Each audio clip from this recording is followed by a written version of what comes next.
topics with a variety of amazing guests. We visit the past. We ponder our future as we exist in the here and now.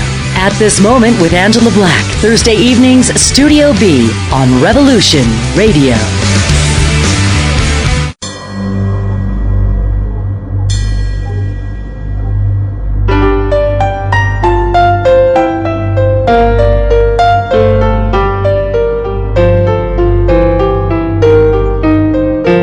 Did you ever feel that things were not quite right? That everything was just ever so slightly askew? Do you have, to paraphrase Morpheus, a splinter in your mind? If you're interested in hearing the latest information about UFOs, the paranormal, ancient cultures and structures, monatomic elements, longevity, fantastic discoveries in science, download it to your brain, then tune into us. Hi, I'm Dave. And I'm Mackie. And we are Shiny Side Out, Sundays 2 to 4 a.m. Eastern. See you then. Revolution Radio, freedomslips.com. You don't need to expect us. We're already here. The opinions expressed on this radio station, its programs, and its website by the hosts, guests, and call-in listeners or chatters are solely the opinions of the original source who expressed them. They do not necessarily represent the opinions of Revolution Radio and freedomslips.com, its staff, or affiliates. You're listening to Revolution Radio, freedomslips.com, 100% listener-supported radio, and now we return you to your host.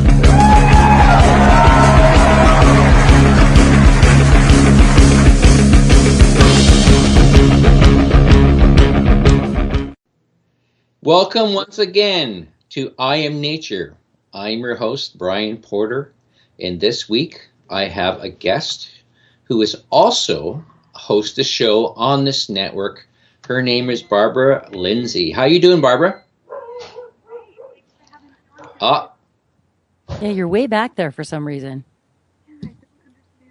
We're working on the audio here, folks. Barbara has a show called Cosmic Oracle. It's on 6 Eastern on Fridays, which actually is the spot I first started on for 3 weeks before I switched to tonight.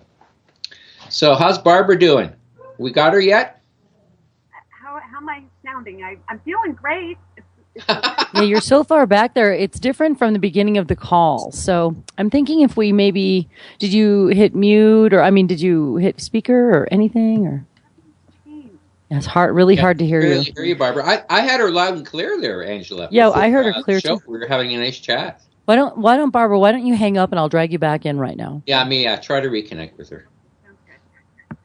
Okay, I just hung up on her. So, while we're working on our connection with Barbara, I'll explain, the connection. Now, normally, I'm Nature is about eco-village development and reconnecting with the Great Mother, Pachamama, and all that kind of stuff. But if you look at the symbol for my show, it's a sun that's got green, red, and yellow in it. Well, yellow represents the connection to spirit.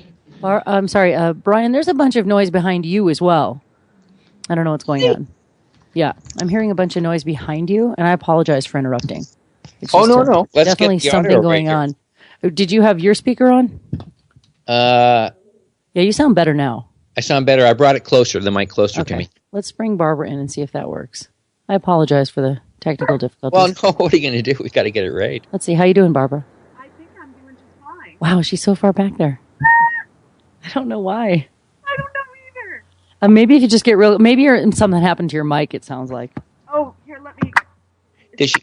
Can you adjust your mic volume, Barbara? Do you know how to do that? It's on all the way up on both sides. I wonder if the connection. Maybe if you just twist it around the actual plug-in.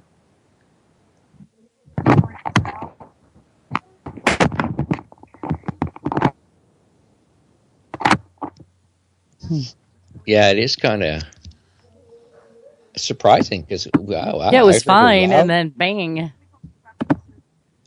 Wow. Loud and clear, she was coming in. Well, if you want to call in, Barbara, to my Skype number from a phone, that would be okay too.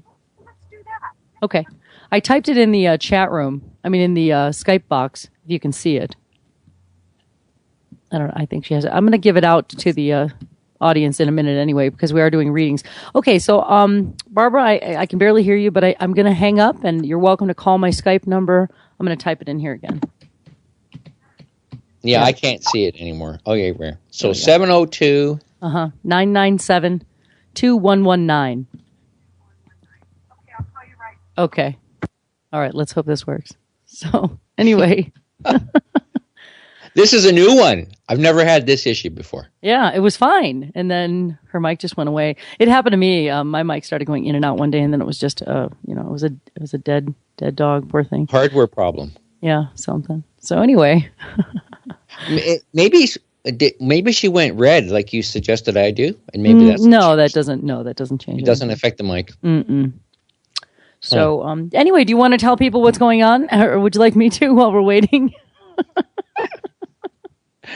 Well, yeah, I was just saying that my show is I Am Nature, and there's this beautiful tricolored sun that my daughter painted for me as my symbol for my show. So while I've talked a lot about eco-village development and had some amazing guests who've done some amazing work for the planet and are trying to realign our way of living here, which I think has really gone off base, a la what's going on in Baltimore and whatnot. We have to get back to nature. We have to get back to learning to live together, living in smaller communities, close-knit communities, that kind of stuff. That's a really important part of my message. But there's also a spiritual component to what I have to offer too, and Barbara's going to help with that, being the cosmic oracle. Do we have her back yet? I am definitely here. Excellent. Sounding much better. Is that better? Yay! Boop, boop. Looks like I've got your number now too. I've got a number now. I got her number now too. Okay. That contact list you have, Brian, might be priceless. So. Yeah. I know mine is. I've already got it programmed in just in case. So just to let people know, I'm going to give out a couple of call-in numbers, which I think is going to happen. You wanted me to do that at the outset, yes, Brian? Yeah, sure. Sure. It's Barbara does accepts calls. She gives readings over the phone, and she's got this talent. So, yeah, why don't we get people calling in? Sure. I'm just going to give out the numbers for people to jot it down. It's not quite the time. I believe you guys are going to have a discussion, et cetera. But you guys, if you are in the chat room, you can see the phone number for Studio B. And Barbara does this on Friday afternoons as well, or evenings on the East Coast. So area code 310-421-4053. Again, you can find that number at the top of the chat room. And if you're having problems with that, I will also call out my Skype number in case you need that. So why don't we just roll with this number, and if we find there's problems, I'll give out my Skype number again. Perfect. Okay. All right, you guys, I'm going to stop interrupting. Well, thanks for getting us together. Oh, my pleasure. Okay. You're doing, as usual, a woman's job as a producer. Yeah, you know how to solve every problem. It's just I try. Thank absolutely you. Amazing. Thank you. My pleasure, yes. Barbara. So, Barbara, we're well connected now, and it's kind of cool that you took the slot that I gave up. I was only there for 3 weeks, and then logistically, I just couldn't make it work Friday nights, so I switched to Wednesdays, and now you got my spot, which is an awesome spot actually. Being on at 6:00, it's a sweet spot in the schedule. So, are you enjoying your show? I love it, and it's progressing into. It's fun to kind of watch it grow as I do the show into things that I never thought would ever happen. The idea was to just, as my giveaway, as my service to humanity and to the world is to give free readings to people, and that was the only consideration really. And then as I started doing the shows, then this whole thing came in meditation about, standing up for contact and having people talk and tell their stories about their contact, either with ET or their personal experiences that are extraordinary and don't really have a place to talk in the everyday chatter with people. And so I've had people start calling in about their near-death experiences or their out-of-body experiences or their group experience and their ship seeing the UFOs. And so it's been really fun. And so that's become an integral part of the show now. So interesting. I never expected that, but she's still evolving, shall we say. Wow. Okay, well, no, that is a very interesting topic because it's also come up in my show because I'm dealing a lot with Aboriginal wisdom and whatnot, and it's a big part of a lot of Aboriginal culture to have contact with. Many of them refer to it just as family members from other planets. That the universe is a lot bigger than a lot of us realize, and that we're part of a huge constellation of other humanities living in other places. Right, and as well here too. I'm kind of with the group that they walk among us. I'm kind of with that crowd a little bit. So. Yeah. I mean, sure, of course. Mm-hmm. Yeah, they're here. They're doing what they can to help, and I guess some believe they're doing what they can to hinder too. Yes. Are you in that school? You think that some of the there are some forces here that are not too benevolent? Yeah, I think we have it all here, don't we? It seems to be, one comes with the other, the dark with the light, or not so much black and white all the time. There's a big gray area we get to play in as well. But I think all of it's here, and we're really looking, if we can look outside our personal dramas or traumas or our personal show, shall we say, then it opens up this big doorways or lots of doorways to all sorts of things that could happen, and your quality of life changes and all sorts of things change. So it's expanding your horizons into something that's bigger than yourself and kind of locking into that, and then kind of learning how to play within that stream, So, and usually that can take, a big experience like an NDE, a near-death experience, or it can take, that you actually have an experience of a ship coming down, and or if you have this extraordinary experience of love that comes over you, this love, and you can read about it in a book or you can look at it with your mind, but if you have an experience of it, it changes everything. It can. So it's kind of like that. Beautiful. Love it. Okay. So, I wanted to ask you, I wanted to, the audience to get to know you better. And I'm just wondering, do you want to start with your near-death experience and how it influenced your life? Oh, is that a good starting sure. point? Yeah, that's a good point. It was like way back in the day before ATMs and all of that sort of thing, But, I was a 37-year-old mom, single. I had a interior design business and a fine art gallery at the time. But I was just in the middle of a huge divorce, and because I wasn't happy and I was looking for something, because I had all the stuff. I had the big house, I had the trips, all the materialistic things that I was following that American dream with. But I still wasn't happy. I was missing something.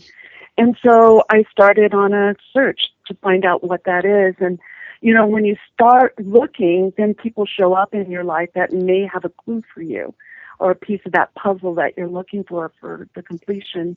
And I met this lady, her name was Aurelia Scherf Robertson, and she was a psychic teacher at the time. And she was a potter, is how I got to know her. She's an amazing potter. And, what was her name again, Barbara? What was her name again? Aurelia, Aurelia, Scherf, S-C as in cat, H-E-R-F, and then a bar. She just got married, Robertson. And recently got married? Cool. She just recently got married and has found the true love of her life in her mid-60s. Wow. So she's a cool lady. You will really like her. And so I met her, and then I had a psychic reading from her, and then I needed to know everything I could about psychics and how they could read auras and how they could read past lives and how they could heal, and I wanted to know all of it by 5 o'clock. You want that instant download, but it doesn't work that way. You have to take in the information and then kind of work that through the body and through the spirit, and so this beautiful weave starts to happen. And during school, I ended up taking the one psychic reading from her, and then ended up going to her psychic school, and loved it, and then was becoming an ordained minister during that time as well, and still taking care of the kids and running the business and all those sorts of things. And then I went to a women's retreat for a healing because I wasn't feeling good that day. I won't go into the whole long story of it, but during the near-death experience, I went into a women's healing event, and when I got there, I couldn't breathe, and I had chronic asthma my whole life up to that point. And so a stranger came and brought me an inhaler, and I took some hits of puffs off the inhaler, and then usually that helps, but it didn't help. And I walked into the building, and as I'm walking into the building, I can't breathe at all, and I collapse. And what happened then, it's what I'm told by all the other people there, the other women, there's about 35 to 50 women. I heard a lot of their stories afterwards, that I sat up and full body channeled a being from Egypt. And it was a male being, and he said he was there to kill me, and because I had information that could not be given at that time. And then he collapsed both my lungs.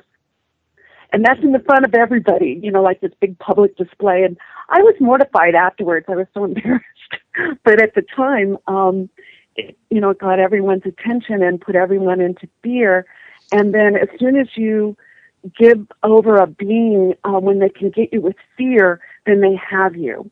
And if they would have played it differently, I think it would have come out differently as well. But as soon as all the women became afraid, then the being had me.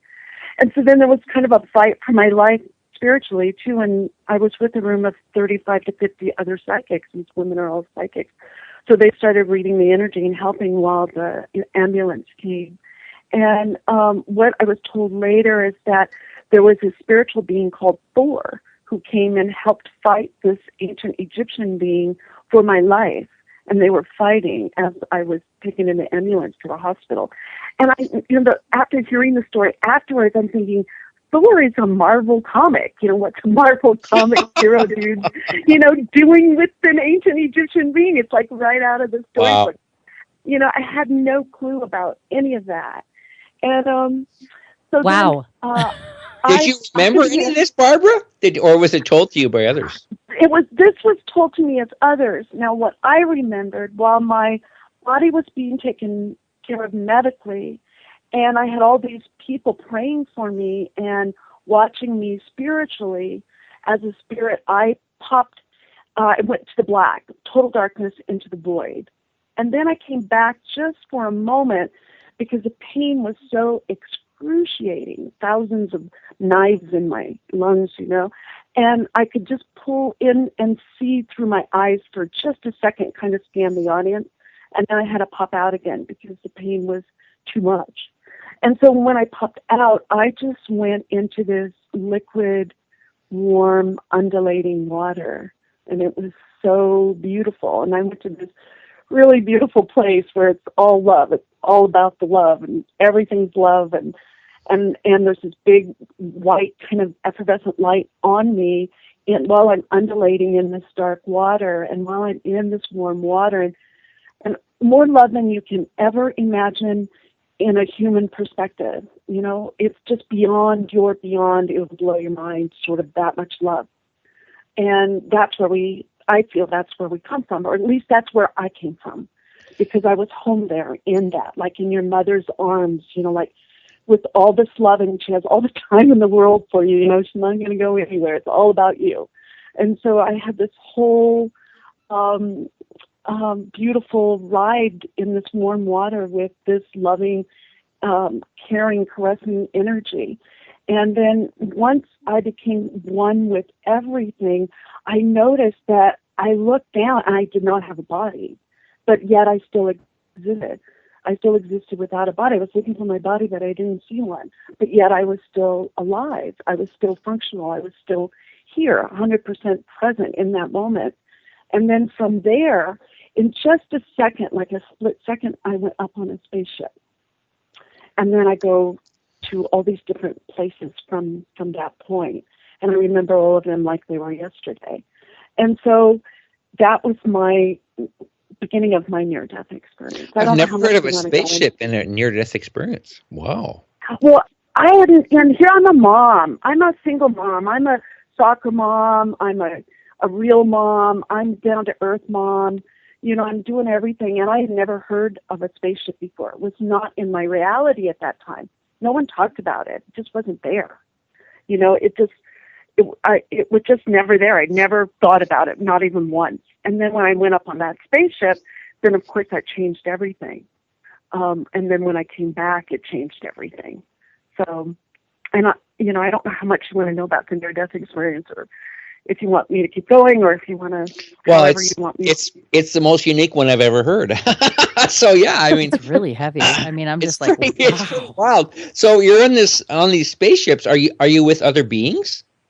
Yes, and I know it's a spaceship because they're, you know, how do you know it's a spaceship, right? Number one, I'm thinking, where am I? And so I'm in this kind of like a dentist chair, and I'm retracted back just a little so I'm comfortable, not out of control, you know, and my feet are in these, not in stirrups, I'm not in straps, I'm not strapped in, I'm totally free will, and I'm hanging out there, and it's cool, and it's round, and none of the angles meet. It's real soft, and there's like this sweet air in there, and the temperature's perfect, and it's very sterilized. Though at the same, there's no living. I don't see anything green. Speaking of your show, there was no green in there at that time, and so I'm sitting there, and this large, tall being comes towards me. He's about, I think, at least over 7 feet tall, maybe taller, maybe closer to 8 feet. Big square shoulders. White hood and white long fabric to the floor, and I can see his hands, but I can't see his face. And during the whole time, I was out for I was in a coma for almost 3 days, and that's when all of this transpired. And so I have this guy come up to me and telepath, and I had never telepathed before. I didn't know what that was either. And he said, "Hello, I'm here. I'm your guide." And I call him the guardian. I don't know why, but that's what I call him. And it's dark. I don't see his face, but I feel real comfortable with him. I feel like he's, you know, there to help me, whatever my next things I'm going to be doing. And so then he says, "I'm here also to introduce you to another group of beings." And so off to my right, there's like a big plexiglass window, and behind the window are a group of beings sitting, either they're in chairs at a little table there, and they all have the same matching robes, so I don't know why, the same white, kind of like raw silk white robes, and I can't see any of their faces, but they're different sizes. Some are tall, some are short, some are fat, some are skinnier, and they talk amongst themselves, like really, I can see them getting jittery, and you can tell the emotion that's going on among them. They would talk. Then one of their group, and I call them the council, I don't know why, comes out of the group experience and then tells my guardian, and then he tells me what they said. And I don't remember all of what they said, but they were there to show me some important things. And so from there, I looked to my right, and Barbara, can I just get a question? Yeah? Were the beings all the same, or was it more like a Men in Black movie where there all these unique-looking creatures running around? No, they were all the same outfits, and you know what? The feeling I got is that they were resonating at a different sphere, like energy. They were in a different energetic zone, kind of like they just came in and popped in and stayed there, but they couldn't come and be with me because my energetic was lower than theirs. That's what I'm thinking later, much later.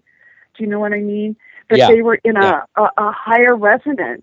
And so they couldn't come where I was. My guardian could for some reason, but they really elected not to.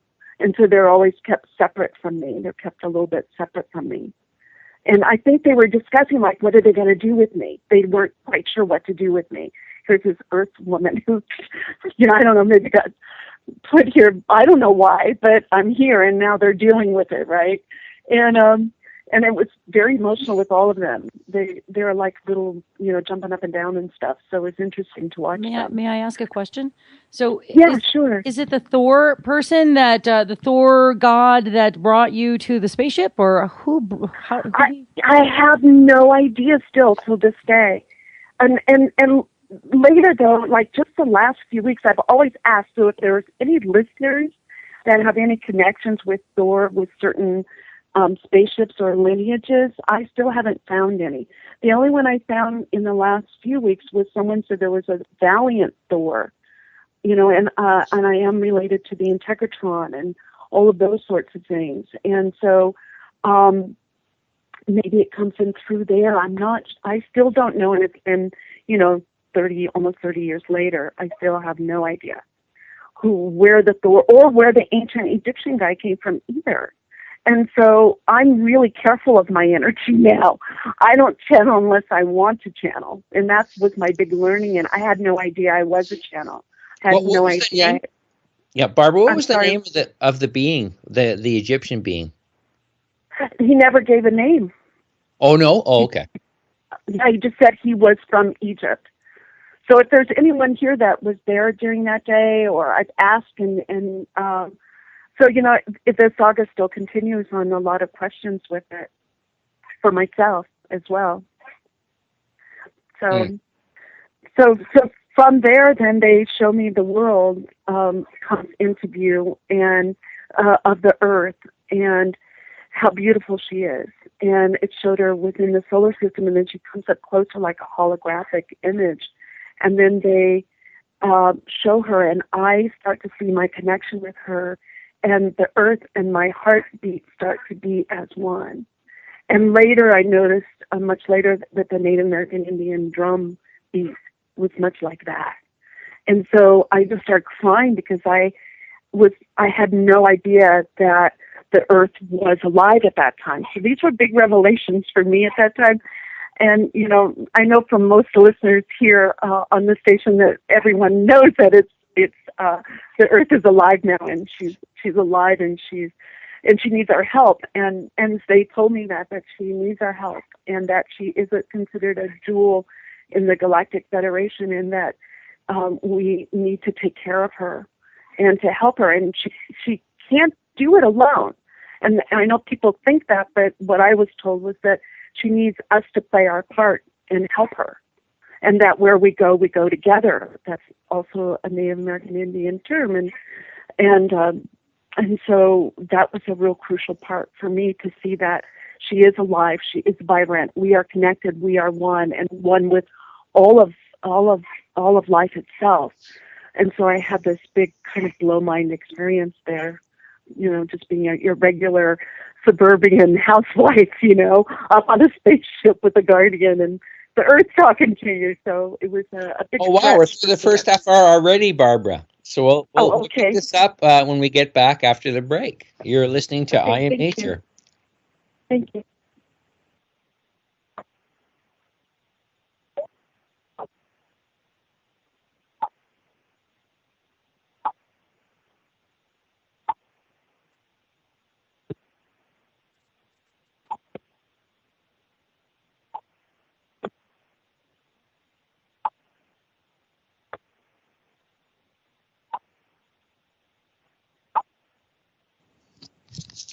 Welcome back to I Am Nature. I am your host, Brian Porter, and we have a most fascinating guest today, Barbara Lindsey, who hosts the show Cosmic Oracle at 6 p.m. Eastern in the same studio you're listening to now, Studio B, on Fridays. Barbara. Yes. I mean, have you written a book about this NDE? I've started to. It's at a stylist right now, and I'm a talker. I'm a storyteller. I like that part of me I can own. And it's always telling the truth to my best ability and not exaggerate, not add to. And that's something that they told me that's real important, when I do tell my story. And so I that's what I do. And so I've written it and rewritten it. And so anyway, I'm still in the process. Okay. No, because I mean, I've investigated NDEs a fair bit. I think I may have had one myself, but I don't really remember too much about it. I'm probably the worst at remembering dreams and all that stuff. So I'm connected in a very simple way, I think, to the world of spirit. It's anyways, but we can get into that later. But this is just so amazing. I mean, it really is off the charts, and it also makes me closer to you because our shows, at least my show, is all about fixing the planet and reconnecting. And that there is a certain what's the word I'm looking for, fragility to this place, and that we do have a say in whether or not how things turn out. Oh, well, the whole galactic, the whole world as we know it is counting on us. I think all of those that did come on to the planet now are here for that specific reason. Most people, and especially the new ones that are coming, we got to do it. We've got to come in on it. And I feel bad sometimes that I haven't done enough. I always check, have I done enough, to help support a whole new life is available to us, the spiritual life, but a whole new way of living is available to all of us. But it's going to take us going in uncomfortable places and just going through it anyway, and also connecting all of us together, so we all don't have one piece. And that's why all of us telling our stories about these extraordinary things then can help put the dots together and put it all together much quicker and much more efficiently. So we all have a play and a part. And I think for me personally, I think I might have had a past life where, I didn't do that. And so the planet was destroyed. And I'm not going to let that happen this time. I'm going to do whatever I can. And I don't think the world is going to self-destruct, but our quality of living right now is the worst I've ever seen it on this planet. I mean, it is. So hopefully I don't think it can get any worse. So we can only go forward from this. I hope. That's my hope.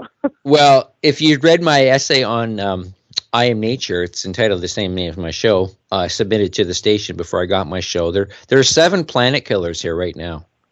Yeah, and there's certain things we've done that will never go away. Like the radiation release is here for 4.5 billion years. So we've definitely poisoned the planet. I think we can continue to thrive here, but there are certain things that we have done are just they're just unbelievable. I mean, it's just how we could just like blindly sit back and let these things happen. It's beyond me. I mean, I've been complaining about them for 40 years. But I think part of that is conditioning, right? We were conditioned to just be quiet and blend and behave. Yeah, I guess somehow I think my childhood was quite different from a lot of people's, and I was not a protected child. I was kind of like go in the woods kind of kid and leave us alone and do your own thing kind of kid. So I sort of learned at a very young age to make it on my own. And to some it might be seen as an abused childhood, but in a way it was a blessing because I learned to stand on my own 2 feet at a very young age, like age 10. And so I learned to think for myself and to see that there's a lot of things wrong with the world. It was in my own family. And and unfortunately... So you've always had this voice. You've always had this voice that we're hearing right now, right? Yeah. Since you were 10. And that's what they say. If you don't know what to do with your life, right, and you're not sure, then look at what you were doing when you were 10 to 12, and then you might figure out if you were doing something that you loved when you were 10 to 12 years old, then you might look at doing that again. So there you are, having your voice then. You have it now. So you're right on. Yeah, I mean, I understand, like I've done all this studying psychology, therapeutics, and all that kind of stuff. So I understand how people, I think you have to learn to be independent of right now of the mainstream, of the collective wisdom or the collective unwisdom of the planet. I think this is the first step for people to realize that you don't have to be, quote, normal we have to almost work to be abnormal, to be different, to be unique, to be ourselves, to make our way through this. And then you own that and work with that, and then you can re-embrace the world as you knew it before. So you get to have it all, the whole experience. I call it tri-energetic healing and stuff. And I've had some amazingly gifted tri-energetic beings on my show, people who have started eco-villages, people who have done amazing transformations, not just within themselves, but with they've influenced other people. And like a guy like Alberto Ruz has influenced the whole region of Mexico, and not to mention South America and Central America. So there are some powerful beings here that are doing incredible stuff. And because we have a mainstream media that kind of hides stuff, we don't hear it. But I don't want to stray too far into that, because you're sort of here now, and you're fascinating, to put it bluntly. So let's finish this incredible near-death experience. So you were in this spaceship, and they were giving you sort of a little bit of a lecture on what we had to do to save this planet. Was this the message you were getting? Yeah, and to see her, I had never really seen her. I never had that view from space before. See, I was only just walking on the planet. I'd only been on a plane, not that much. So I had some perspective, but not from like a spaceship perspective of the Earth. And I know there's all this science now about it being maybe flat, and to entertain that. And I'll entertain that as well. But from what my viewpoint of it was, at least what they were showing me, was a circular around planet, around Mother Earth. That was just so beautiful. And I have this piece of, I have a round orb lapis that I used to have a healing center for about 8 years. And it was all giveaway. We never charged for anything. And we did meditation classes every Wednesday night. And we would use the lapis as a kind of a stand-in for the Mother Earth, and we would send healing energy and love and light to the Earth. And so, everyone can do that. That's something that they can do. There's lots of little things you can do, too, to help, and bigger things, you just do what you're asked, to do to help. And so I saw the Earth, and I just cried, and I had this whole big catharsis with my unity and oneness with the Earth itself. And I saw her as a mother, and being a mother at that time with 3 small children, I felt like her child. And so from that point, I went directly up and out of the spaceship and was flying next to my guardian. And probably people are going to say, I think I'll have some of what she's having, or can I have the red pill or the blue pill?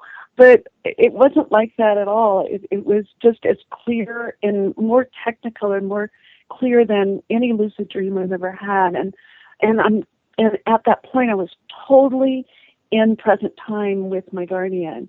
So I had 100% there. And so then we flew over. This is the part you'll like for your show, I think, is that I flew over these green valleys as far as my eyes could see, and I still did not have a body. But he had a body, but I don't know if he was a he, but his feeling was that he was a he. So you never got a clear view of this this spirit guide? The whole time, yeah. And so from there, we flew over green undulating hills of like all the shades of green you can't even imagine. I don't know how many, like thousands of different tones of dark greens and emerald greens and moss green and light green and all these beautiful greens. So there was like this, I became one with green, with the color green, and this whole green feeling, that love feeling of green, and just went through that. It was in there, and I could feel, them healing me, and I could see what they were doing with the green. I needed that nurturing. I needed that nature. I needed that to remind me of that relationship with all of that. And I just saw trees everywhere, just covered with trees and mossy mounds. I didn't see any buildings. I didn't see any people. And I was just there and hung out, flying over green. I would go low, and then we'd go higher, then we would go low, and just this whole Panavision of green. And since then, I've been to Ireland and Scotland and and traveled. And it reminds me, that's the closest I've gotten so far to be like that, like near Inverness, through those areas there. And I've traveled the world since that time. At the time, I had not at all. I'd been to Hawaii. That's about it. Mexico. And so from there, then I go to different places. I won't take your whole time telling it, but I go to different schools in a way where they teach me different things. And so I go to a temple, like a Greek temple with the Watchers, meet a group of beings called the Watchers. You're still in your near-death experience. Yes, still in the near-death experience, still in it. And then, I mean, you got to write a book about this or finish it. I got to finish it. Cool. If anyone's out there that wants to help me. This is too cool. I'll help you. Okay, thank you. And so from there I go to a galactic party, like this intergalactic party, this Victorian, huge Victorian-like style house, but it's like 100 feet tall with this glass dome that's opened up to the stars. And I'm there with the guardian and all these different beings, and there's like this jazz music, but it's different. And people are walking around talking telepathically. But then some of them you can hear some noises of people kind of talking. I can't know what they're saying. But I'm standing there next to my guardian, and this line kind of forms, and people come up and say hello to me. And some are fat again, some are big, some are pink, some are yellow, and I didn't see any food because I'm a foodie. I'm a real foodie on the airplane. And so, but I'm really vibing with you right now. I have to tell you, I'm really vibing with you on all levels. I'm like, I remember a story like this too. And I'm like, and you're a foodie too? And I'm an editor. So I totally want to help with the book. Anyway. Oh, thank you. Yeah. Thank you. Okay. Sorry. I had to interrupt. No, I love it. Thank you. Because, in my meditation yesterday, it said, Barbara, ask people to help you. So that's what I'm doing. Perfect. And that's out of my comfort zone. So I'm asking for help with this. That would be awesome.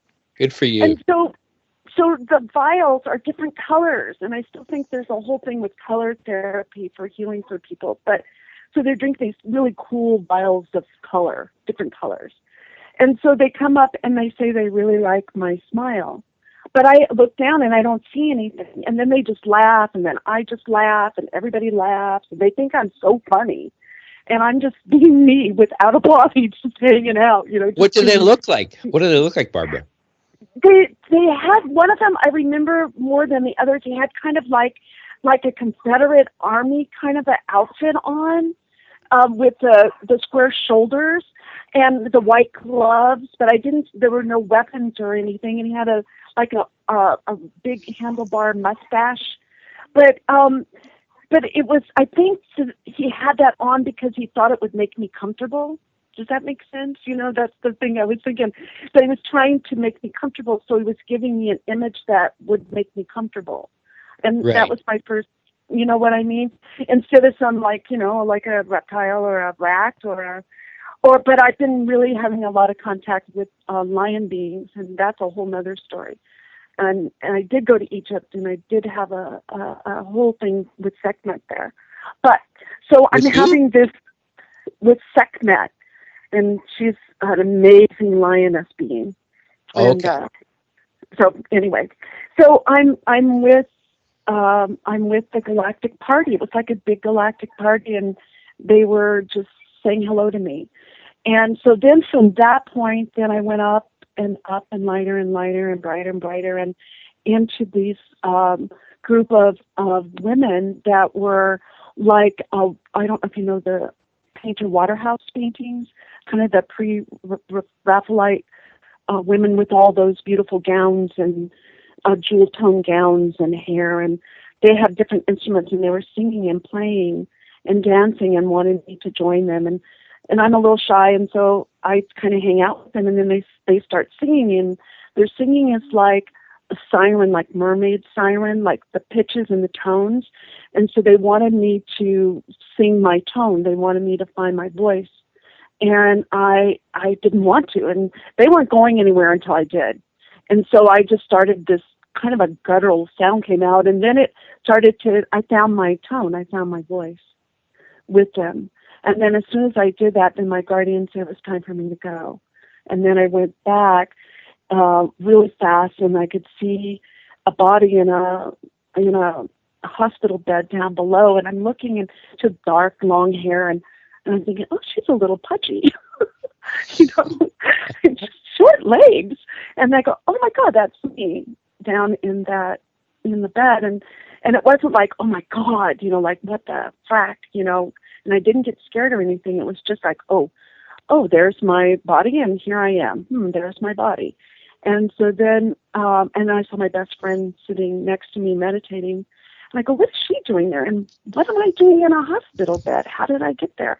So then my guardians asked me to come back up. So I come back up, and I tell them, look, if I'm going back down there, I need some help. I need like some secret handshake. I need some code.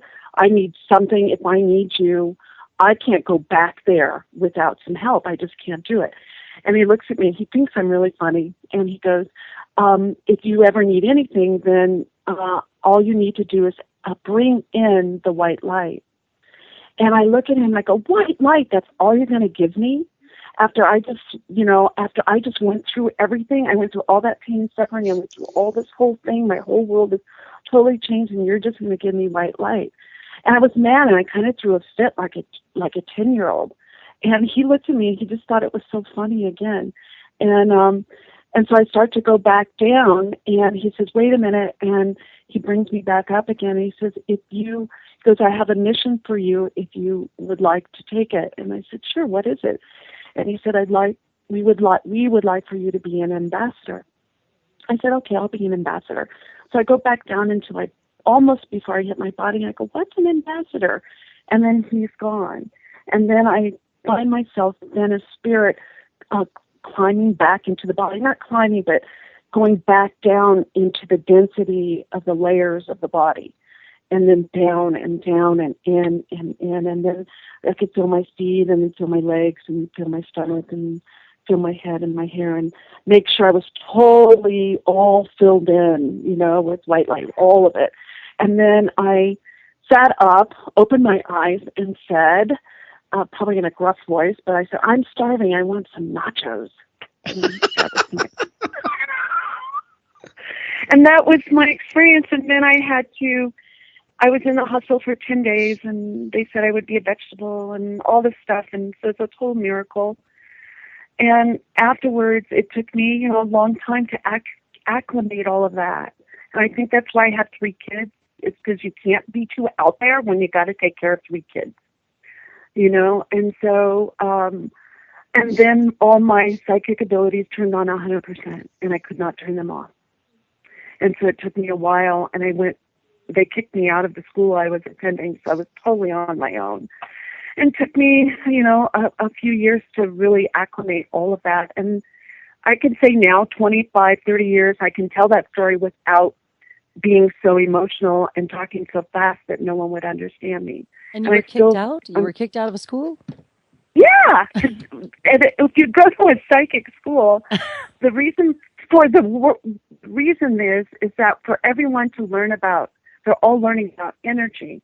And so what you need to do as a student is learn how to have neutral energy. Well, my energy was not neutral at all, and I couldn't control it. And so they didn't want me back in the school until I learned how to control it. And they weren't going to help me. They didn't want to have anything to do with me. And so they just kicked me out. And that broke my heart, because it also was it was a big social place for me and my children with all the people there. And so I learned so many lessons, like some people would come up to me, because I would still go to the church there, and some people would, say, oh, she did that for attention. And then there'd be some people, can I touch you? And then there'd be some people like, it had all this gamut of experiences because of my experience, and every one of their experiences were true, and so I learned to be kind of neutral to all of that, and in a very in a harsh way, in some ways, like a real quick study in all of that. Because being like you, both of you, and most of the listeners, I'm an empath. I'm sensitive. I feel everything. So I had to learn and really sharpen my tools in some ways of how to put up shields and when to take them down and, how to use them. So yeah, it's been quite a learning curve at the beginning. And then my kids all went through that with me. And here's the good news. They all turned out okay. Brilliant. So. Brilliant. Well, that's awesome.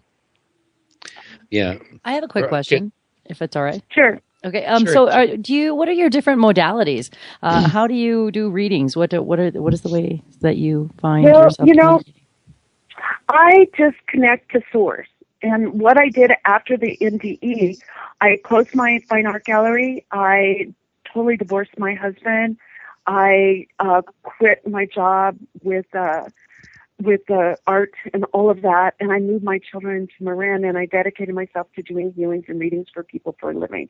And I've been doing that all this time.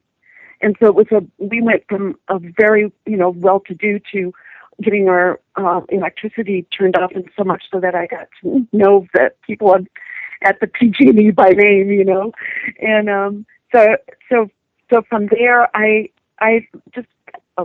Well, it sounds like we have to take another break here, folks. Okay. We'll be I'll back tell you that with when I the get back. fascinating Barbara Lindsey.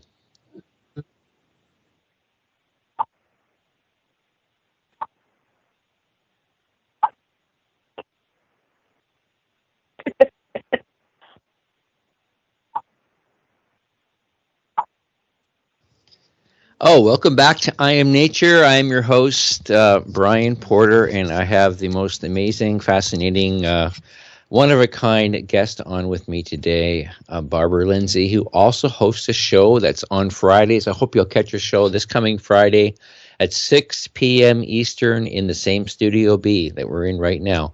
And hey, this is the time of my show when I usually put a plug in for the station. I mean, folks, you got to support Revolution Radio, freedomslips.com. Where else are you going to hear such amazing experiences from people?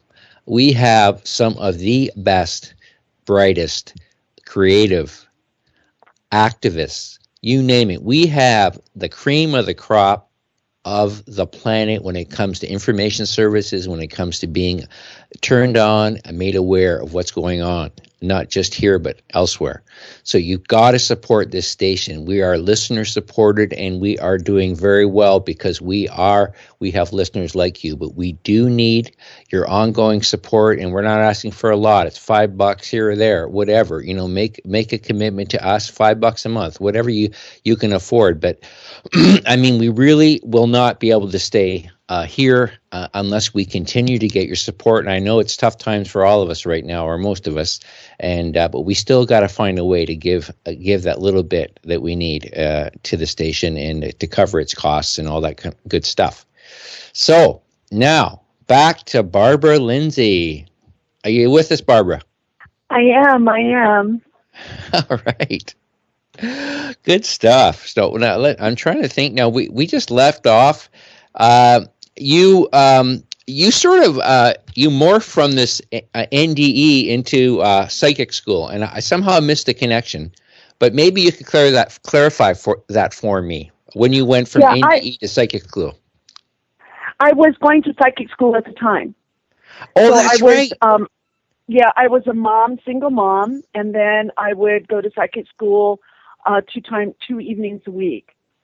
And then learn all about, your auras and your chakras and about energy and learning all those tools to help you have a spiritual life in the world. And so I was learning how to do that. And so were my children. They also learned how to do that. And so after this experience, that's when you had issues with the school? Yeah.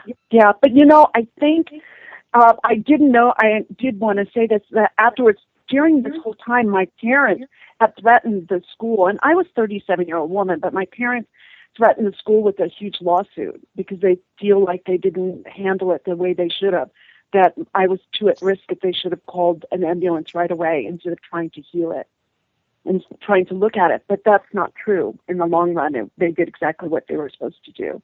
But they were covering themselves. They don't want me to come in there and channel something else, like I don't know. I was out of control. I was just totally out of control. They could not control me. And it's all about all the other students that were there. It wasn't about me, and then I had a wonderful friend, Cindy, and I had some really good friends that would come over and help me and give me healings or call or, and how that sort of, so I did get some support from my friends, my psychic school friends, because my family were thinking, hey, she's a little bit touched, so.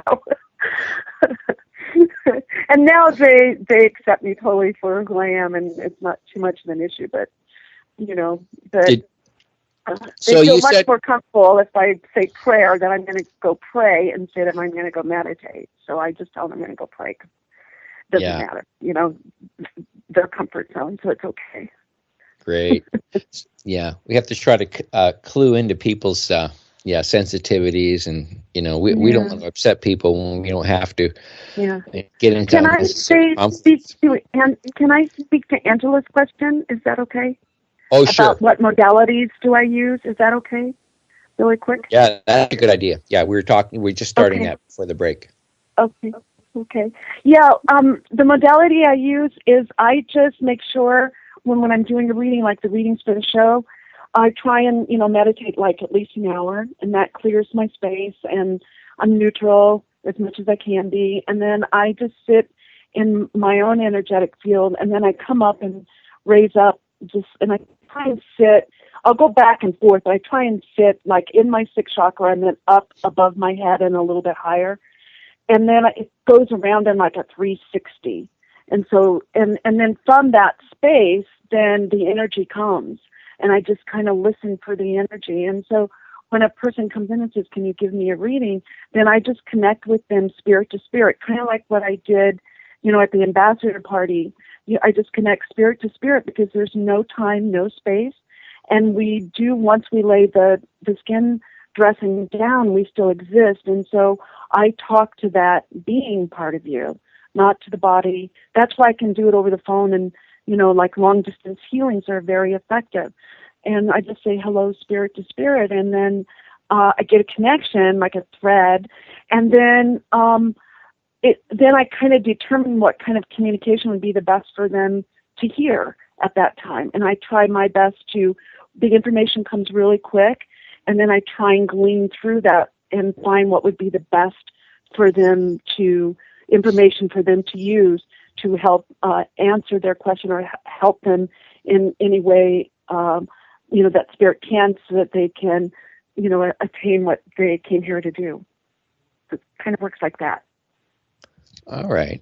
Wow, that's pretty cool. So we have a question from the chat room. It's been a while, and I also want to remind people that they can call in to get a reading from Barbara. What's that number again, folks? It's 310-421-4053. And again, if you guys don't have a pencil or whatever, it's in the top of the chat room. It's 310-421-4053. And if that doesn't work, you can also call my Skype number. So I'll give that out. It's 702-997-2119. And I'll post that in the chat as well. So I don't know if people were aware that Barbara was going to be here today for calls. So I did post it on my Facebook, and I did get a share already. So hopefully we'll hear from somebody. But I'm just fascinated listening to the conversation, by the way. Thank you. Well, I'm just showing up. We'll see where it all goes, right? So when you say you're going to give them a reading, what does a reading consist of? Well, on the show, I usually just keep it for one question.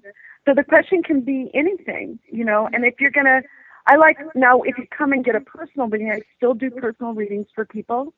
And if you come and do a reading, then I ask you to go sit in a meditation for a little while, and then think of any question that you would want answered if you went to someone like an oracle from Delphi. I've been to Delphi several times, and I hung out there, and I know quite a bit about the history there, and I spent a lot of time in Greece, and it's kind of like if you were going to, in the old days, you would wear all white. You don't have to do any of that, but if you go, you ask a question. In the old days, the priests would answer it. the oracle would channel it, and then the priest had all the power because he would then interpret it. But I kind of leave out the middle guy, and I just kind of, it doesn't channel through, but it comes through. I don't know if that makes sense. And so the people, all that they can come with one question. It can be on career, it can be on health, although I'm not a doctor, and it can be on past lives. Are always really fun, and I think they can be significant sometimes. And you can ask really any question about finance, career, anything that you think that could help you in any way. And usually I'll start with that list, and then Spirit has its own way of evolving into what's best for that person. And so it usually takes about an hour, and you get a lot in an hour. You get a lot of things, a lot of information for you to then go out and take some action or manifest whatever it is. And so how do they contact you for a reading long distance? What's the best way? Probably you could do it on Facebook. I have two Facebooks. It's Barbara Jean Lindsey, Jean, and it's Lindsey, and that's my just regular where all my friends go and people. And then I have my school is Esoteric University, and that's ESOTERIC University, UNIVERSITY. And also I have the website, esotericuniversity.com. And that's where I have some cool teachers and some things that are going to be happening there. So if I asked you right now to do a past life reading for me, you could do it? Heck yeah, let's do it. No one else is calling in. Give me a past life reading. I've never had one, so I think I'm due. Okay. Okay, let's take a look. So, okay, well, I'm going to do a green one because they come in colors sometimes. So I'm going to just pull out a green one and take a look at it, okay? All right. I always ask permission, before I do a reading, so I always have to get your permission. So you're cool with it. Okay, so let's take a look. Ooh, the first thing I see is a whole bunch of trees, and you're scouring through the tops of the trees, and so you're not like a Tarzan, but kind of like that, a primitive person, and you're swinging through the trees like in I want to say Africa, and you're going through the trees, and you're waiting up at the tree because you're kind of the scout. And your job is to go make sure that the passage is clear before the rest of the tribe comes. And so you're able to come in and then be like a chameleon. And so you're kind of dressed with greens and browns in the trees.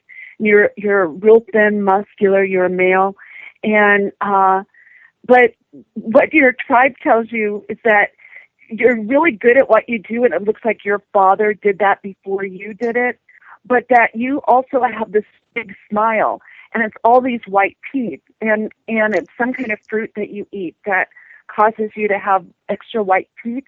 So your mother's always kind of telling you to dim down the teeth. Don't ask me why, but she wants you to, because what happens is you'll get there and you'll kind of become one with the tree and with the wind and with the nature itself, that you kind of become one with all of it, and you're kind of leaned up against this tall, thin tree, and you look just like a chameleon, except for you'll get so happy and bliss out that you smile, and it gives it all away. And so she reminds you, like, when you go out, make sure that you don't give it all away, that you remember where you are, because you have the ability then to travel interdimensionally at that time. And so the reason why you're kind of looking at that lifetime, this lifetime, is because you kind of are doing the same thing for the people now. And so we actually talked about this earlier a little bit too, but it is in the reading, is that you're comfortable being alone, and you're most at home being alone. And that part where you're soft and you're gentle and you're pliable and you're kind of almost liquid and where you just kind of feel that vibe and you go, okay. It's kind of like when you put your finger up and you wet your finger and then put it up, and kind of wait for spirit to come to touch you there on the top of your finger, to kind of alight on the tip of your finger, to say hello. And then you know that she's there, or that he's there, however you want to call that, and that you are united. And so you are a voice of nature. Wow. So there you go. Wow.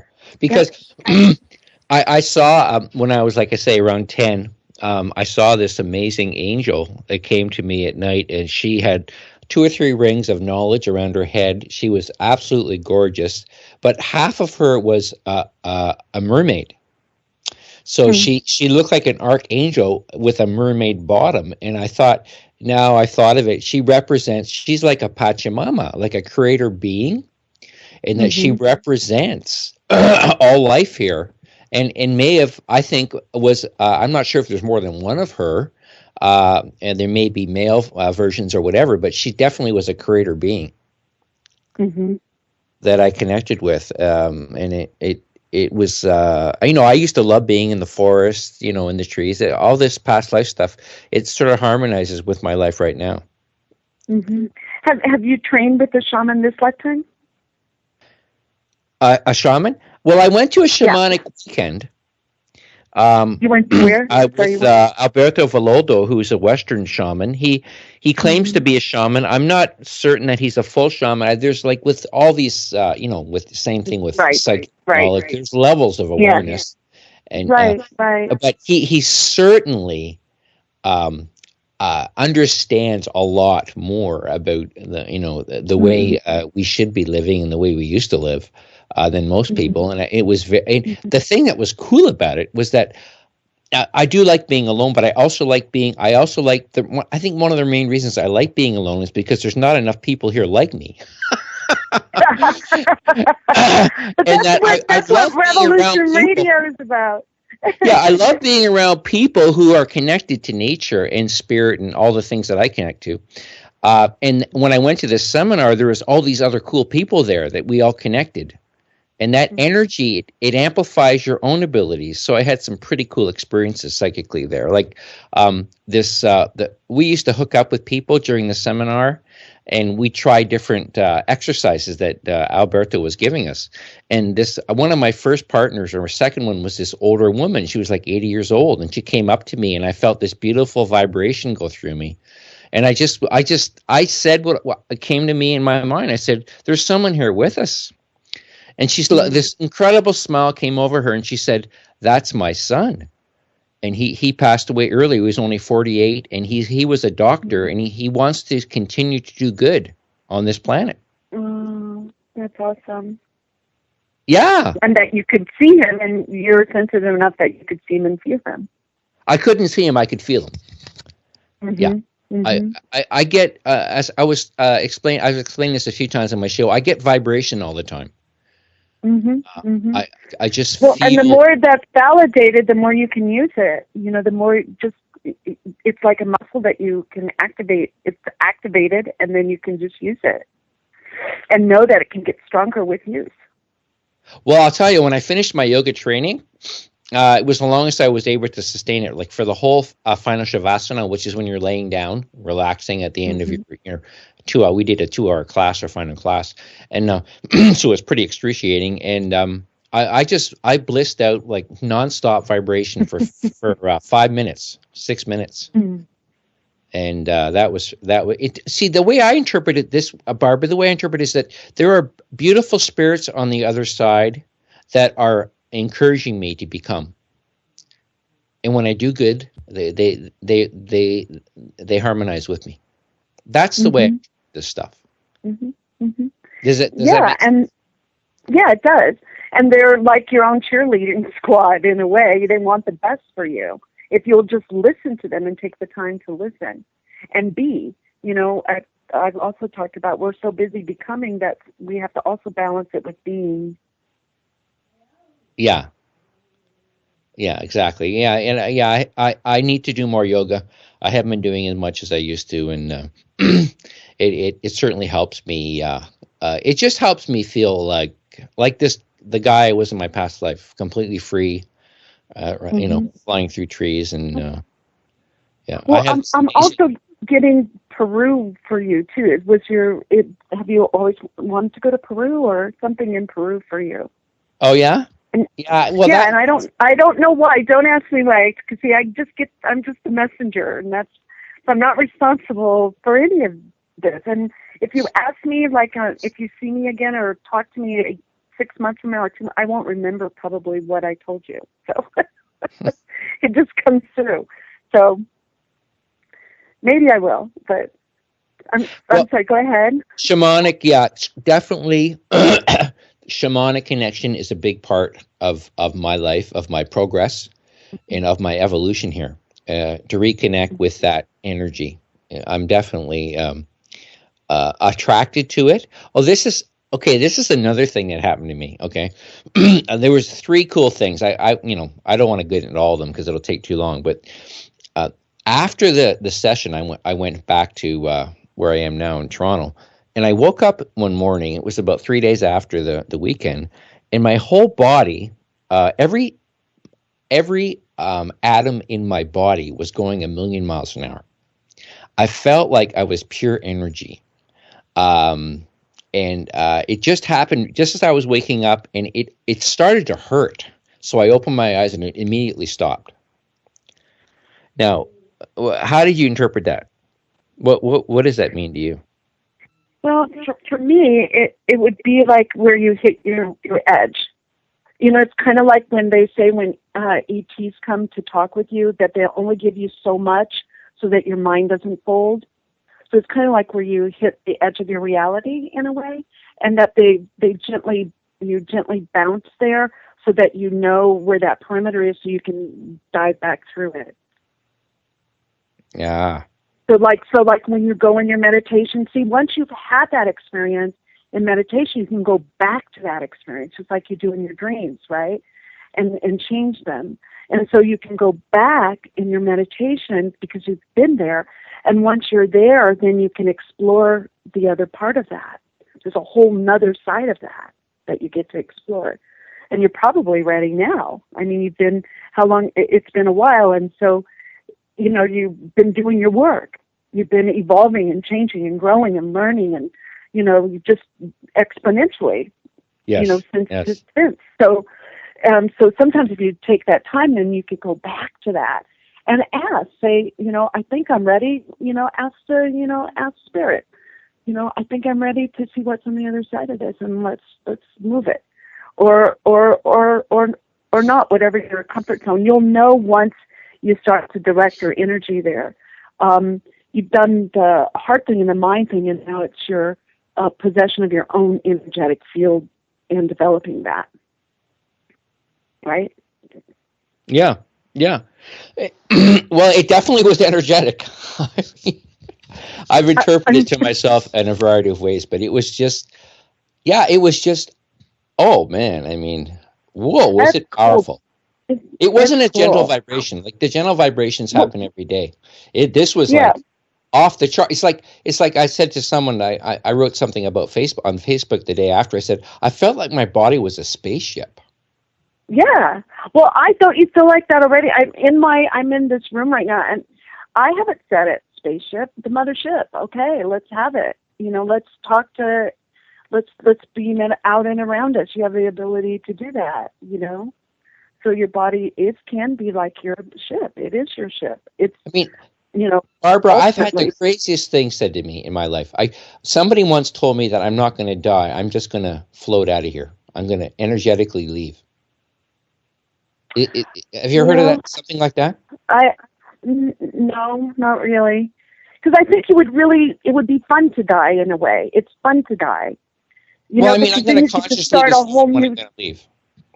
I'm just going to say I'm gone. I'm going to learn how to dematerialize, and I'm just going to leave. Yeah, I think if it's important to you, and you ask for guidance and help to do that it's definitely a possibility. Yeah.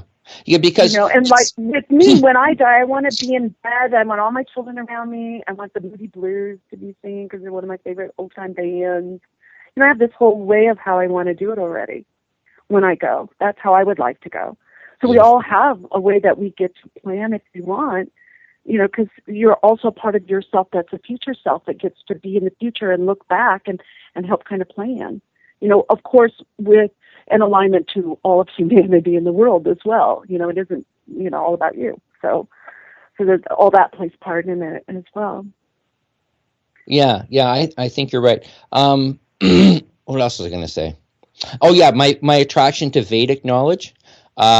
This came up in my one of my interviews with a guy named Dr. John Apsley, and his theory that the mind is water. Actually, water is the purest, most spiritual thing here in this realm, and that within the Vedic system, the most advanced yogis and gurus, they literally transmutate out of here.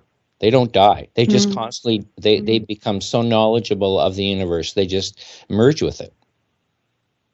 Well, so it's not that so this idea that this person threw at me like many years ago, I found out now that it actually exists, and people there's according to David Wilcox, it's happened hundreds of thousands of times. It's been documented over the years.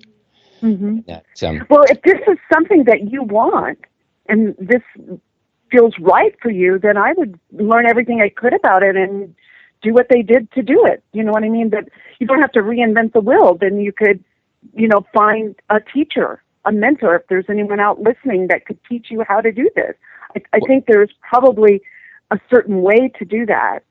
You know what I mean? That instead of trying to figure it all out yourself, it would be easier to, and I'm not a guru person. I think we all are our own gurus and our own, but it's also okay to have some teachers to help you. Not that their way is the way, your way is the way, with the way you create with yourself in spirit, But, I think next time you see David Wilcox, ask him, say, hey, who's some of those teachers that are teaching that? Because that's something I have an interest in and I want to learn about and I want to do that. Well, I have a very good connection to that. But you see, this is what happened.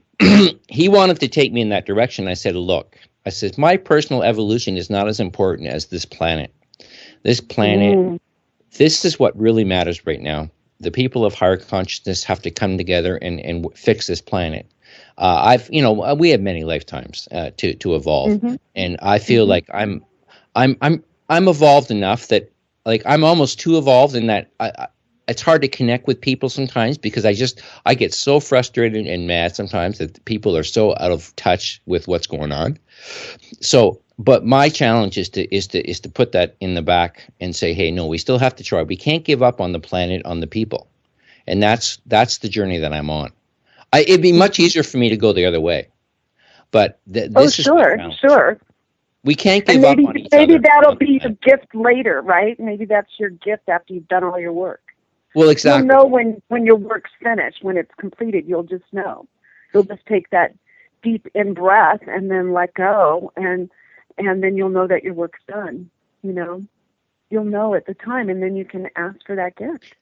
Well, that's the thing. I mean, this just happened. I didn't ask for it. It just happened. So I think, anything's possible. But what's most important, folks, is fixing this planet because it's too beautiful to let it go. Yeah. Okay, guys. Well, this is fascinating. We'll pick it up last half hour. See you in a bit. Okay.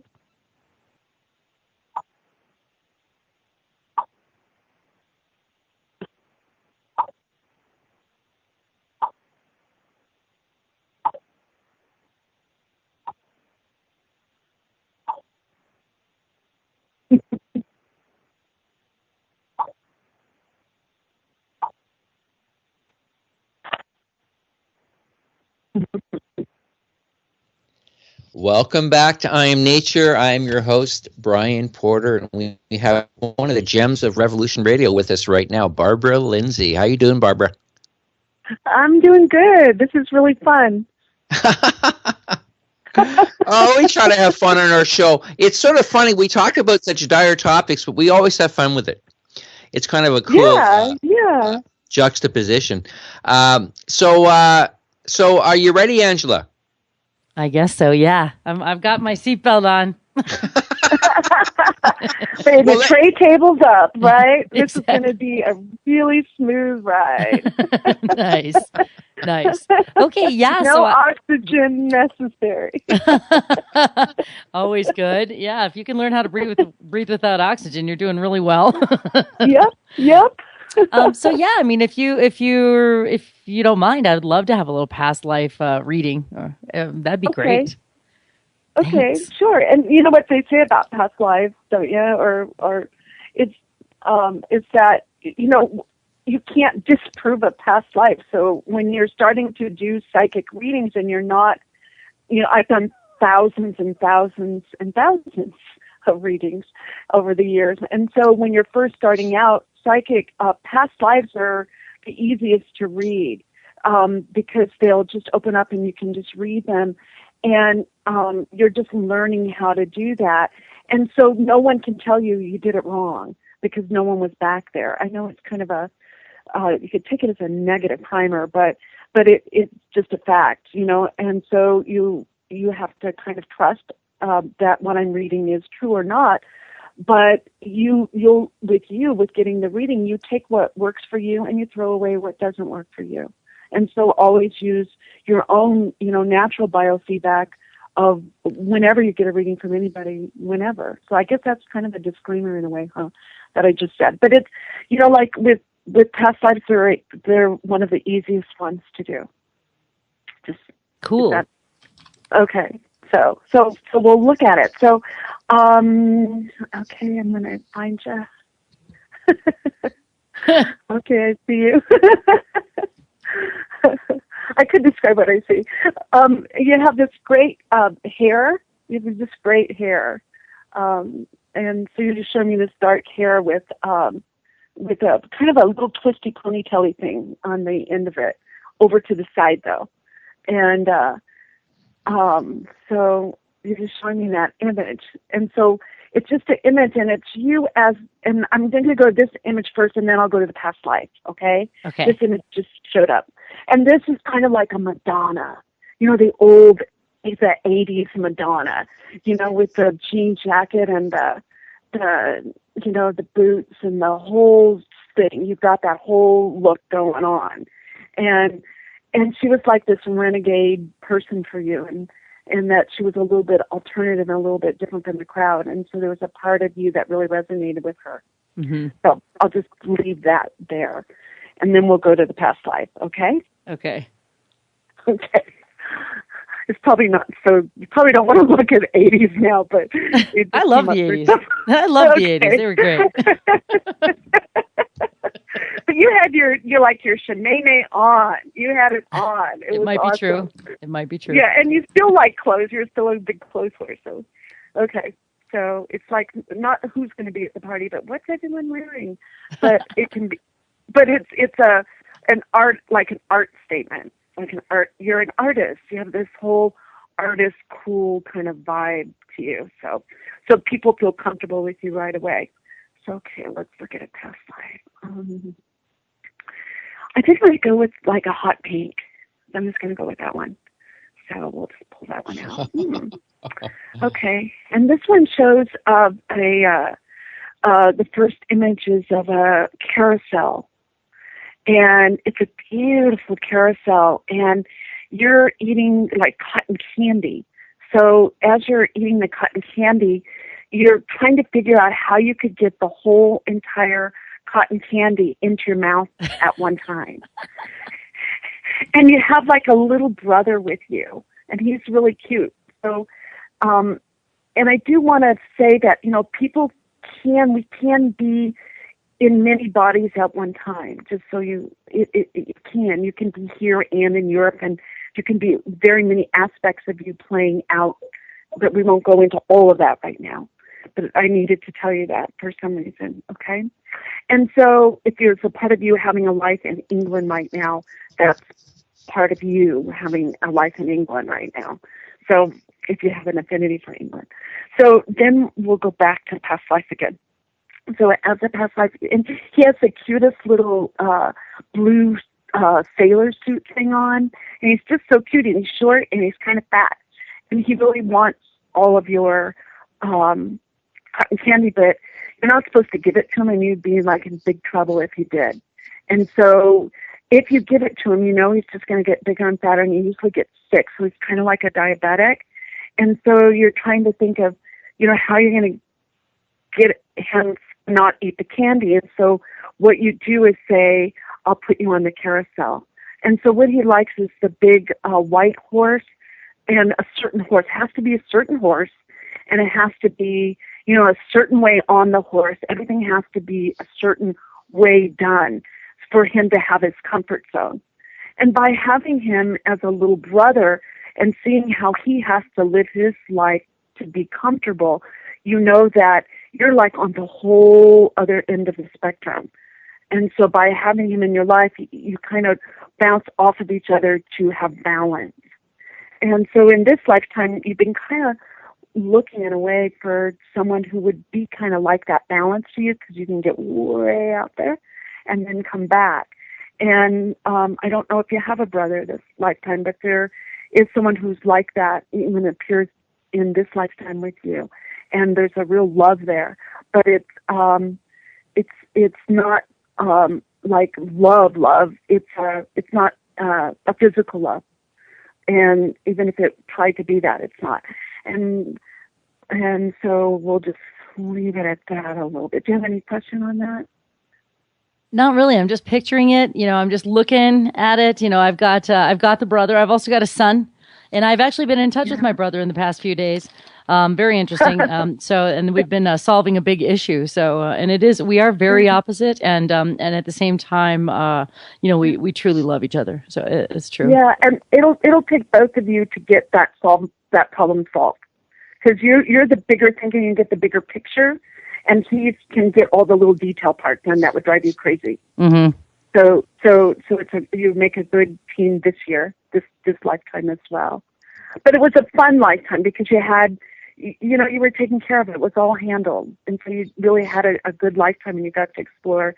And the two of you now would be where you have more fun together, where you can have some fun together instead of, all the stuff. And so you might want to plan some time where just you and him have some fun together and, bring your son. Okay, cool. That's cool. Yeah. So that was the life that came up for whatever reason. And it's where you get to have as much cotton candy as you want. And you don't have to share it with anybody, okay? I just looked at some cotton candy the other day at the store. I totally just looked at cotton candy. I was like, oh my God, cotton candy. It's funny. Anyway, cool. Well, thank you very much. Okay, I do like the carnivals, so I'm all in. Okay, cool. And for whatever reason it comes up, for whatever reason I don't really know until I go into other layers. It's like peeling onions, and then you could go into it deeper. But I think we're good for now with cool. that. Very and if you have any appreciative. questions later, you can always, call me or something. Yeah, and as a matter of fact, before we get to our caller, I was going to say if we can give out your information one more time for people to be able to reach you. Yeah, it's maybe a difficult one, but I'll cancel clear that. It's info@esotericuniversity.com. Okay. And they can go to that website then. Yeah, they can go directly to the website. The website is www.esotericuniversity.com. And also I'm on Facebook at Esoteric University. And then I'm also on Facebook as Barbara Jean Lindsey. And I did want to say, if I could, about my show coming up next Friday. I have a really important guest coming on. That's really cool. Can I talk about that? Or? Sure. Let people know. It's James Gillian from the ECETI Ranch, the Enlightened Contact with Extraterrestrial Intelligence. And he'll be coming in and talking about what's going on in his ranch and about his conference coming up and about his star family initiations that he does and sky watching. And he's an amazing, amazing being. And so I'm really happy to have him on. And so it's kind of evolved into that where I have speakers. I also have, on the 22nd, I have Barbara Lamb coming on my show. She's a good friend of mine from way back in the day when we taught Starseed children classes at the Integratron. And so we go way back. And then Robert Perala will be on also. And And then I'll be at Contact in the Desert. I'll be having an experiencers lounge there on Friday and Sunday of Contact in the Desert in Joshua Tree the last weekend in May. So I'm really excited about people coming and telling their stories in a really cool place. So that's kind of what I'm doing. Cool. Wow. Beautiful. Beautiful. Oh, wait. And I'll be on Major Tom's show on Thursday night on Ground Control as a guest. That's tomorrow night. Yeah, it's right after my show, actually. Yeah, it's right after my show. Oh, it is? Mm-hmm. Oh, then I'll come listen to your show, and then I'll go on Ground Control show. Cool. That'll be really fun. Who's your guest tomorrow night, Angela? Tomorrow night is a colleague of Dane Wigington's. His name is Ralph Ely, and he found himself paying attention to Dane Wigington's website, geoengineeringwatch.org, and he's a very informed human. So we're going to have a really great discussion about geoengineering tomorrow and the terrible effects it's having and how we need to change that. So yeah, it's going to be very exciting. Oh wow, that's important. Yeah, that's really cool. Yeah. So we have a caller. Oh yeah. Good. Go ahead, Brian. Yeah, we know this caller. If it's the Wally I know, he's a regular calling guy here. Wally, are you there? Yeah, I'm here, but not so much as regular anymore. I have hit Monty Dean's show a little bit. I enjoy with Monty Dean, but Angela, it's nice to hear you again. Brian, it's good to hear your show, and Barbara, I'm a Sean listener, but he's got to sit on the sidelines when you're on the air because I really enjoy listening to you, Barbara. Aw. Thank you. That's so sweet. Way to go, Wally. Sorry about that, Sean. I know you're not listening, but I'm number 37 listener on Sean's show. We're often the same level of rating as Sean.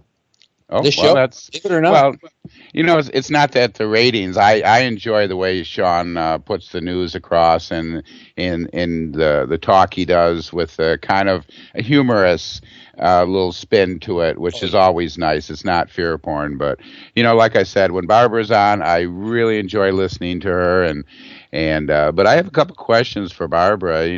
I'm running through some things in life and doors get opened for me and they get closed right away. Mm-hmm. And in business, and it's real frustrating. And just not knowing why. I didn't know if there's something in my past life I have to correct. No. Yeah, I don't see that. I see you have a whole bunch of guides around you that are helping you do something not totally different, but out of your comfort zone. But by taking your next steps to getting the things that you've asked for to help with humanity, it's about taking time and not doing anything. And I know I'm the same way. You have to be patient that it's coming. And I know it's all about action, and we talk a lot about action here, but for your case right now, it's about doing the nothing and just kind of like letting it. And I would say meditate more. And in that meditation, don't talk, just listen. Okay? And I think once you do maybe a 10-day diet on 1 hour a day meditation, the whole shift will happen. Interesting. Okay. It's not that I'm confused, and I'm. No. I am kind of sitting back, but I'm not one to sit still. I know. I'm asking you to do the hardest thing I could possibly ask you to do. Well, I just got a brand new Husky, the biggest leaf blower they make. My buddy, I wanted the cheaper one, but he said, you won't be happy. You got to have this big one. And that is just one of the things I just love, blowing leaves. It blows rocks around, from the snow plows that left over. And, it's just like last night. I've been helping a friend out, and he was telling me, he just started his store up. It's a store that's a gas station and C-store, and I thought I'd go in and give him a hand. And I've worked for him I want to do his yard work. And he needed help in the store, so I went in the store, And then last night I get the word, well, he can't really afford to pay, and his brother's going to work the store by himself, which 6 to 11 shift is not good for just one person. Mm-hmm. And I'm having, I know there's an issue with his stepdaughter, who's about 40 years old, and they're really into money. Ron's wife and her daughter. I mean, they're very snobby rich people. And in fact, she asked me to come help with her yard, but she didn't ask me to help her with her yard. She says, "Would you assist me?" Well, this woman has never put a rake or anything in her hand. And I know there's a conflict there. I think it's jealousy more than anything else. I try to make everything. Drama. It's drama. It's drama for sure that'll take you off of where you want your energy. And I just want to say this. When you're leaf blowing, that could be your meditation. And it seems like it is kind of like your meditation. But while you're leaf blowing, just take, a couple deep breaths and let them out. Well, you don't have to let me see you do it. But as you're leaf blowing, and then just be, kind of be in your heart and just tell Spirit, look, Spirit, as I'm doing this, just give me some answers. And then just listen as you're doing it, and you can use the leaf blowing as your meditation for you. It would be really good for you, and I think you'll see a lot of things start to come. And you might want to keep like a little notepad and a pen, or I don't know if you have a cell phone or whatever, and write down the notes about ideas, because you're a very creative person. Oh, definitely. And just like last night, it's a 30-minute ride home from where his store is to where I live in the woods on the river. And I just said, well, God, I know you door. I know open another door. I said, I'm not going to let this bother me. I'm not going to let it interfere. But I just needed to ask you, because I listened to you, and I really don't want any readings on air, because I don't like to put my dirty laundry out there. But it's just, this one is really bugging me. But thank you very much. And I do enjoy my leaf blowing, and I'm pretty silent. I'm kind of in my own world when I do that. Yeah, it works for you. It really works for you. I think you'll get some of your answers there. Okay. I didn't really want to spend... That's worth it. Okay, Wally, we like you calling in and asking. Okay? We really appreciate your asking. Okay? Thank you, Barbara. And Angela, you and Brian take over. It's just about the end of the show. And thank you very much for accepting my call, Angela. It's always a pleasure. We got to get on our Skype calls again, because I kind of miss you ladies. I miss you. Okay. And Brian, keep the good work up. Barbara, I try to get to your show too, but sometimes I'm busy. But I do kind of slip in there and listen to you. So thank you very much, Barbara. Brian, thank you. Thank you, Wally. I just put that. There's always the archives, Wally. Yeah. Yeah, they're amazing, those archives. Yeah, they are. But again, thank you guys. You're welcome. Okay. You take care, Wally. Thanks for calling in, man. Thanks, Brian. We want people to call in. We want people to engage. This is what is going to fix this planet, is people talking and starting that connection. That's what we all need. Right, Barbara? Exactly. That's true. And with these people, just love them, and then maybe go find some new friends, in some ways. You know what I mean? Always. This whole journey is for me. This whole journey for me has been it's offered me an opportunity to meet so many cool people around the world. This show has just been unbelievable for my evolution. For everybody's too, right? We're like a big family here. That's what I'm finding. I love it. Yeah. It really is an amazing assemblage of folk here. So I'm just trying to think now. We're near the end of the show here. What sort of questions did I want to ask you? You have this cool course called Ancient History of Psychics, Oracles, and Visionaries. Tell us a bit about that. Yeah. Well, it's one of my first classes that I taught. I think it's important for, if you're interested in psychic work or doing any kind of psychic discoveries is that you get a good base is the history of it. And so I go into all the history, and then we do, for the most of the hour, it's a 6-week course, and then afterwards we have discussions and talk about it. And it's really, really fun. I just really love doing it. So I recommend it to anyone who's looking at maybe learning how to be psychic. And then you can learn and see how the other people were doing it and seeing if it's still something that you might want to look at.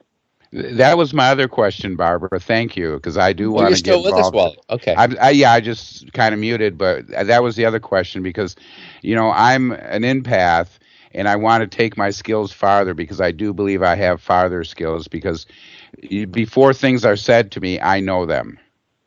And see that? I want to know. Psychics are the worst joke tellers.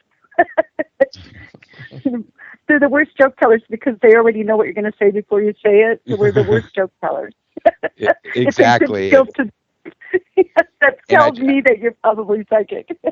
I want to be able to channel them in a way that I can understand them. So, and could you? When do you have these sessions? It's starting the first week in June. If you want to just go to the website, I'll send you the info. Thank you. You're welcome. Thanks, Wally, for calling in. Yeah, thanks a lot, Wally. Well, it sounds like we're getting to the end of this week's I Am Nature. I'm so happy I invited Barbara Lindsey here in today because she's just the most amazing person, the most amazing psychic, and has the most incredible near-death experience I've ever heard.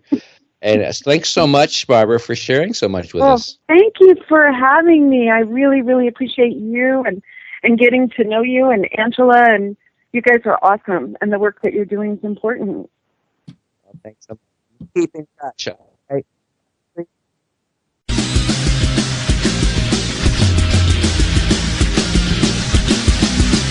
Thank you for listening to Revolution Radio.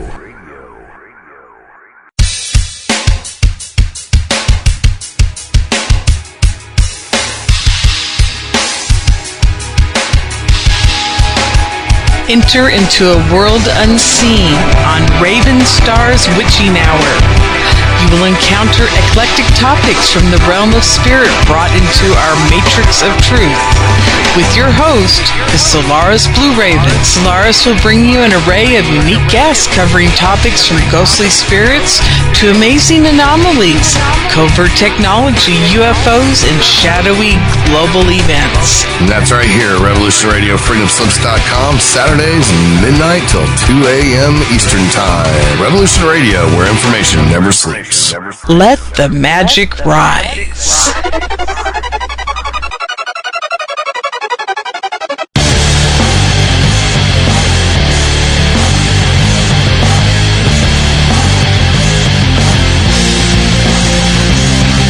Hi, this is Bo. And this is Rocco. And the Bo and Rocco Show is here to offer insight into legal and lawful remedies. Our goal is to remain free and help others remain free in an ever-increasing police-like state. With the help of our guests, we try to answer questions such as what went wrong and what can we do about it. So tune into Revolution Radio at www.freedomslips.com Wednesday nights, 10 to 12 p.m. Eastern Standard Time to listen to the Bo and Rocco Show. You don't need to expect us. We're already here. Revolution Radio. Every Tuesday evening on Revolution Radio at freedomslips.com, we present our goddess spiritual warrior, Kathy Bilski. I command. I call to the architect of the universe's divine creators and ask for permission to quantum leap the world in all life forms on all planes and dimensions, seen and unseen, connected with planet Earth, to let us go beyond our known potential into the greatest unknown golden age the universes and worlds and all planets have ever experienced. Kathy teaches the spiritual truth so that you may create a better life and be able to make positive changes for yourself and for the planet. She helps us remember that we are not powerless, but very creative spiritual beings having an Earth experience. Time to quantum leap into the age of divine enlightenment and let Kathy provide you with the tools of knowledge you need to awaken spiritually. That's the Quantum Leap Show. Let Light Unite every Tuesday at 10 p.m. Eastern on Revolution Radio, Studio B.